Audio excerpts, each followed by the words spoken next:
बांग्लादेश के अंदर इन दिनों दंगे भड़के हुए हैं, जोरों से वहां पर दंगे जो हैं चल रहे हैं और वायलेशन इतनी हो रही है कि जिसका कोई अंत नहीं।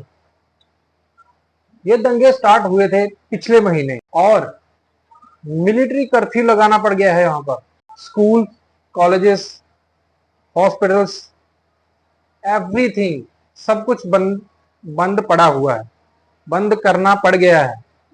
इतनी वहां पर हिंसा और वायलेशन और प्रोटेस्ट चल रहे हैं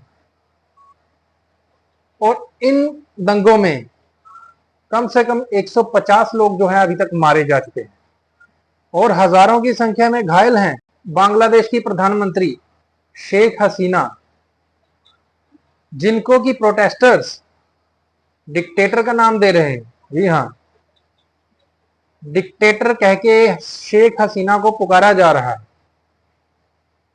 तो आप अंदाजा लगाइए कि कितना वहां पर हिंसात्मक जो है प्रोटेस्ट चल रहा है। बांग्लादेश में दंगों का जो मेन कारण है वो है रिजर्वेशन। रिजर्वेशन जो है वहां पर, जैसे इंडिया में कास्ट के सिस्टम पर जो दिया हुआ है ना रिजर्वेशन, बांग्लादेश में ऐसा नहीं है। वहां पर इसके बिल्कुल जो है विपरीत है, उल्ट है। बांग्लादेश में जो रिजर्वेशन दिया हुआ है वो फ्रीडम फाइटर्स को दिया हुआ है और सबसे ज्यादा फ्रीडम फाइटर्स को ही दिया हुआ है, जो कि 56% तक बन गया है। 100 में से टोटल 100 सरकारी नौकरियां, छोटी से लेके बड़ी तक, उनमें से 56% जो है रिजर्वेशन है वो दिया गया है फ्रीडम फाइटर्स को और उनके बच्चों को, और उनके बच्चों को, ग्रैंड चिल्ड्रन तक जो है रिजर्वेशन दिया गया है। ये जो मेन रीजन है दंगों का अभी यही है। 44 जो 100 में से 44% बच रहे हैं, वही जो नौकरियां हैं वो मेरिट बेसिस पर है। अदरवाइज 56 का मैंने आपको बता दिया। चलो आपको लेकर चलता हूं पीछे इतिहास में। एक्चुअल में पहले ये जो बांग्लादेश है इसका नाम हुआ करता था पाकिस्तान। पाकिस्तान का ही ये जो टुकड़ा है, बांग्लादेश जो अभी है, ये पाकिस्तान ही था पहले, और इसका नाम हुआ करता था ईस्ट पाकिस्तान। और जो अभी पाकिस्तान है उसका नाम है वेस्ट पाकिस्तान हुआ करता था। तो 1970 में जब इलेक्शन हुए, इलेक्शन इनमें इकट्ठा ही होता था, ईस्ट पाकिस्तान में भी और वेस्ट पाकिस्तान में भी इलेक्शन जो है इकट्ठे होते थे। और उसमें हुआ क्या कि जो मुजीब रहमान इलेक्शन जीत जाते हैं, ईस्ट पाकिस्तान के जीत जाते हैं। लेकिन जो वेस्ट पाकिस्तान, जो अभी का पाकिस्तान है, तब के जो प्रधानमंत्री रहते हैं उनको ये गवारा नहीं होता, वो हमला कर देते हैं ईस्ट पाकिस्तान पे हमला कर देते हैं। वहां पर अच्छे से वो अपना जो है निर्दयता दिखाते हैं। उनके जो सिपाही, उनकी जो फौज है वेस्ट पाकिस्तान की, ईस्ट पाकिस्तान की, अच्छी तरह से जेनोसाइड करते हैं। वहां पर मार काट, लूट पाट, मतलब तबाह कर देते हैं एक तरीके से, मतलब खत्म करने की कगार पर ला देते हैं। लाखों करोड़ों की संख्या में उस टाइम पे ईस्ट पाकिस्तान के लोग जो है बर्बाद हो गए थे, डिस्प्लेस हो गए थे। कम से कम 1 करोड़ लोग जो है वो रिफ्यूजी बन के इंडिया के बॉर्डर पर आ गए थे और इंडिया में घुस आए थे। यहां तक हालत खराब कर दी थी। उसके बाद मुजीबुर रहमान जो जीत गए थे इलेक्शन और जो बनने के हकदार थे प्रधानमंत्री बांग्लादेश के, उनको अरेस्ट करवा दिया गया। देखो तानाशाही, यहां तक हालात खराब हो गए थे कि उनको अरेस्ट करवा के जेल में डाल दिया गया।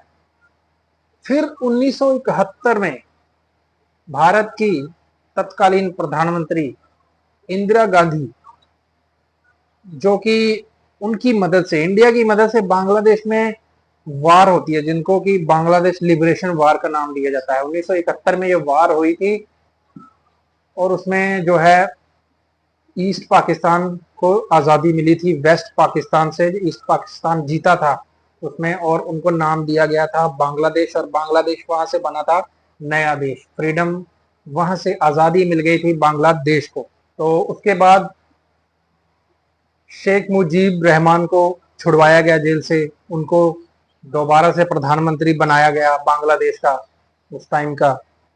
उस वक्त जो है रिजर्वेशन दी गई फ्रीडम फाइटर्स को, जिन्होंने आज़ादी की जंग में अपनी जानें दी थी या फिर अपना सहयोग दिया था बांग्लादेश को उस टाइम पे आज़ादी की जो जंग में लड़ने जीतने के लिए।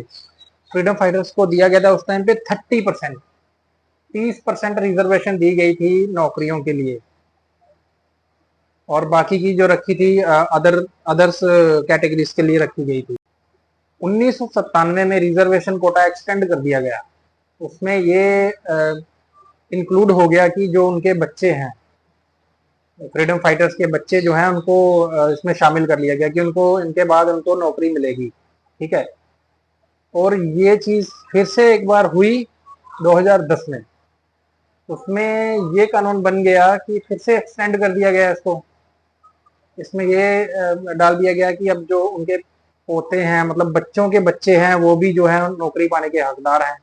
फ्रीडम फाइटर्स को, फ्रीडम फाइटर्स के जो बच्चों के बच्चे हैं वो नौकरी पाने के हकदार हैं। 2010 में ये कर दिया गया। उसके बाद 2012 में फिर से दंगे और प्रोटेस्ट हुए, और कई ग्रुप्स ने, कई पार्टीज ने, ऑपोजिशन ने भी जो है काफी प्रेशर बनाया। काफी सालों लग गए इसमें। और 2018 आते आते 2018 में सरकार इतने प्रेशर में आ गई कि उन्होंने ये जो कानून है उसको बदल दिया। उन्होंने ये रिजर्वेशन हटा दिया। तो उसके बाद फिर उसके बाद 2021 में होता क्या है कि 7 स्टूडेंट्स, जो फ्रीडम फाइटर्स के बच्चों में से 7 स्टूडेंट्स ने याचिका दायर कर दी, पिटीशन दायर कर दी कि नहीं जी, ये तो गलत हुआ है, जो ऐसा नहीं होना चाहिए था, हम तो उनके बच्चे हैं और हमको जो रिजर्वेशन हमारा कैंसिल कर दिया गया, ये बहुत गलत हुआ है। तो उन्होंने पिटीशन डाल दी 2024 में, यानी कि इसी साल 5 जून 2024 में फैसला आता है कोर्ट का कि जो 7 स्टूडेंट्स ने 2021 में पिटीशन डाली थी वो सही थे। उनकी जो कैंसिल की गई थी रिजर्वेशन वो सही थी। इसके बाद कोर्ट ने ऑर्डर दे दिए कि जो सरकारी सर्कुलर है वो इलीगल घोषित कर दिए, और जो पुराना वाला कोटा सिस्टम था वो फिर से इंट्रोड्यूस करवा दिया। प्रोटेस्टर ये बात बड़ी जोर से कह रहे थे कि कॉन्स्टिट्यूशन में तो कहीं ऐसा नहीं लिखा हुआ, बांग्लादेश के कॉन्स्टिट्यूशन में ऐसा कहीं नहीं लिखा हुआ कि फ्रीडम फाइटर्स को इतने % रिजर्वेशन दी जाए। और अब जब ये 2024 में फिर से ये फैसला दिया कि नहीं, वो जो पिटीशन थी वो सही थी, और उसको सरकारी सर्कुलर जो है वो कैंसिल कर दिए, खारिज कर दिए, तो फिर से जो प्रोटेस्टर हैं वो भड़क उठे हैं। जनता, वहाँ की जो स्टूडेंट्स हैं और टीचर्स हैं वो भड़क चुके हैं। उन्होंने फिर प्रोटेस्ट करने शुरू कर दिए हैं, जो कि एक बड़े दंगे का कारण बन गया है।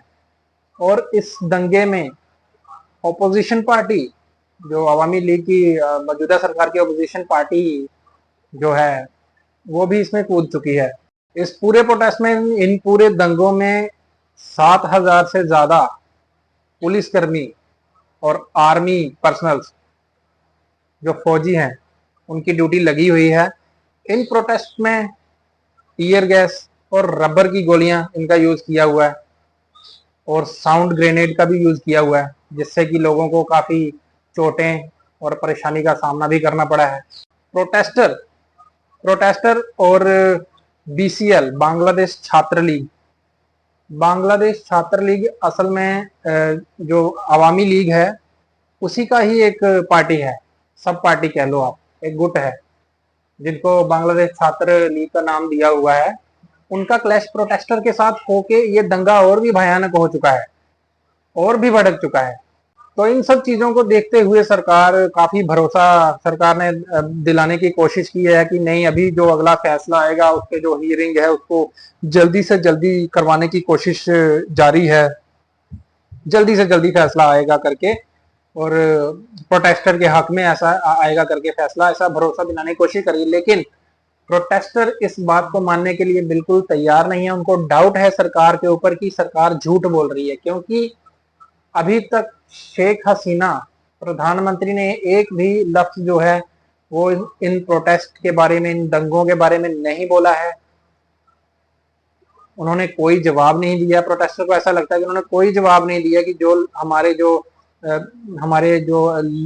पार्टी के, जो हमारे ग्रुप के जो लोग मारे गए हैं, उसके उनके ऊपर कोई भी टिप्पणी, कोई भी उनके ऊपर बोला नहीं है शेख हसीना ने, ऐसा प्रोटेस्टर का कहना है। इसलिए उनको डाउट है।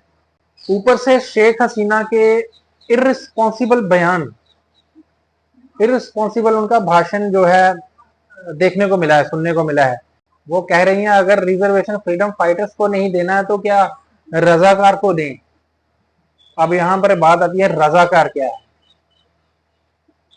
देखिए, जो युद्ध हुआ था 1971 में ईस्ट पाकिस्तान और वेस्ट पाकिस्तान के बीच, उसमें ईस्ट पाकिस्तान में एक ग्रुप पैदा हुआ था जो कि अपने आप को एक रजाकार ग्रुप कहता था, वाहिनी, रजाकार वाहिनी कहता था, जो ईस्ट पाकिस्तान में रहते हुए भी वेस्ट पाकिस्तान को सपोर्ट कर रहा था, उधर की फौज को सपोर्ट कर रहा था।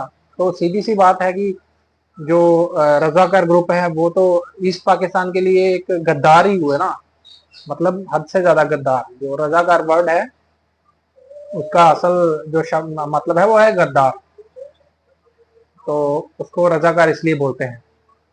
तो ये शब्द यूज किया है शेख हसीना ने प्रोटेस्टर के लिए, इसलिए हद से ज्यादा फिर से भड़कने का, दंगे, ये भी एक बहुत बड़ा रीजन है।